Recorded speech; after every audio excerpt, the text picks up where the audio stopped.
He contemplates the intricacies of the human condition and his own place in the world. In his upcoming TED Talk, he aims to explore the interconnectedness of humanity through a lens familiar to his personal journey and growth.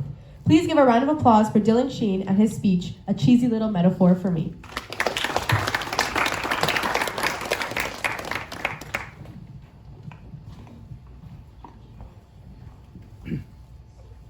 Metaphors are a method of simplification, of taking bigger ideas and encapsulating it within a smaller frame, one more digestible and understandable. So naturally, I use this technique a lot in my own personal writing. It's a cool way to communicate an idea through something familiar, through something simple. But one thing I've struggled with a lot up until now is a metaphor for myself. How can I take an idea as big as a person, as big as me, and encapsulate it in something familiar, something personal, something simple towards me? And I had given up on this idea for a very, very long time, until I came across this quote. Cheese is milk's leap towards immortality. I read this quote, and I read it again, and I read it again and again, until I realized, wow, I had found my metaphor, right? Well, it may not seem convincing right now, but hopefully I can do just that. Hopefully I can convince you that I am in fact cheese. So let's start here. What is cheese exactly? Well, the story of cheese is a short one, a sweet one, a simple one, a brief one. It's a transformation of milk and of its change. Milk is heated and undergoes coagulation and curdling through acidic substances and by natural enzymes. It is separated into solid curds and liquid whey. These curds are the building blocks of what we know as cheese.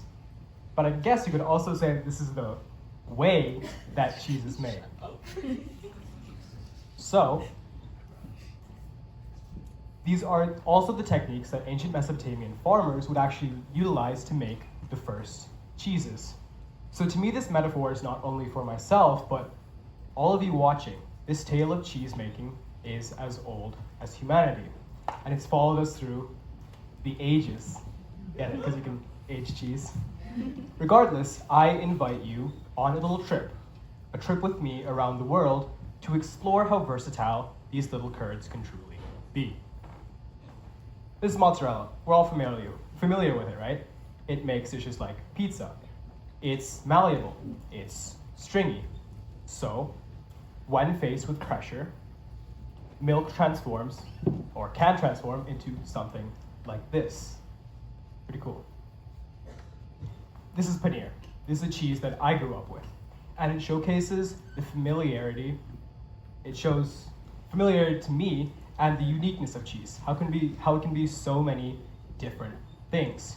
There's so many ways to prepare it, so many uses and versatile curries you can make with something like this. A cheese like Parmigiano Reggiano is known for its rich, nutty flavor, but it's also quite expensive. But I think its value lies more than just its taste. It's expertise and craftsmanship used to make it. What I mean by that is the cheesemakers that make this cheese are very proud of the process that makes it. It takes a long time. And they pride themselves in the process of change, of changing something as small as milk into a great, delectable delight. This is blue cheese, and what you see is in fact mold.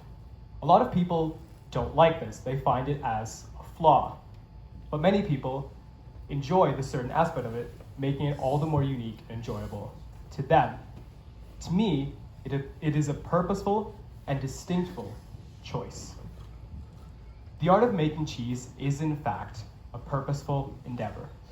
It's of the journey of change through time to get a desired certain result, whether that's a brittle texture, a malleable one, a funky smelling cheese, or a great tasting one. And this is done through time, its passage, because all change requires a certain amount of time, right? That's me. That was me when I first moved here. Now, my mother often tells me how I actually first hated cheese when I got here, because I grew up with certain flavors that surrounded my existence, my culture. And the cheese here was so alien and unappealing to me. But much like milk transforming into cheese, I was surrounded by catalysts and pressures within me and around me. And I grew to appreciate the fact that cheese is amazing. It tastes great. So, we are a product of our experiences over time. Like cheeses, we each have our own unique qualities, distinct flavors, shapes, sizes, textures, smells. We are unique. We are like cheese. I look back at little me and I realize that there were many catalysts, both purposeful and unseen, that have made me who I am today, that will continue to make me who I am. Change can be uncomfortable, unexpected, unseen. But it is through these experiences that we, as individuals, are made. These events are comparable to the events of coagulation of cheese, of curdling, of aging. But again, it's through these experiences that we fully mature and develop, much like how cheese fully develops its flavor. And hopefully I have already convinced you of that. So I found my metaphor. I am cheese. And I've come away with 3 conclusions. 1, as I've stated, I am cheese. I'm a product of many different catalysts, many different pressures over time to make me as I stand before you today. Number 2, I am still a little curd, perhaps. I am still a foundational building block that can be so much more. I have so much potential. Let's think back to that quote for a moment. Cheese is milk's leap towards immortality. Me and you were both immortal, in a sense that we can be something better. We have the potential to be something greater. So, much like the catalyst that I am putting into my life right now, I will make that purposeful choice of becoming something better, being the cheese that I want to be. And lastly, number 3, I must be proud of the process of change. When I become the cheese that I want to be, I want to look back and think, throughout every step of the journey, I was proud of myself for changing, for adding these catalysts into my life, purposefully, into becoming the cheese that I wanted to be. So, who are you? What kind of cheese are you? What kind of catalysts and pressures have affected you over time? And most importantly, what kind of cheese do you want to be? Thank you.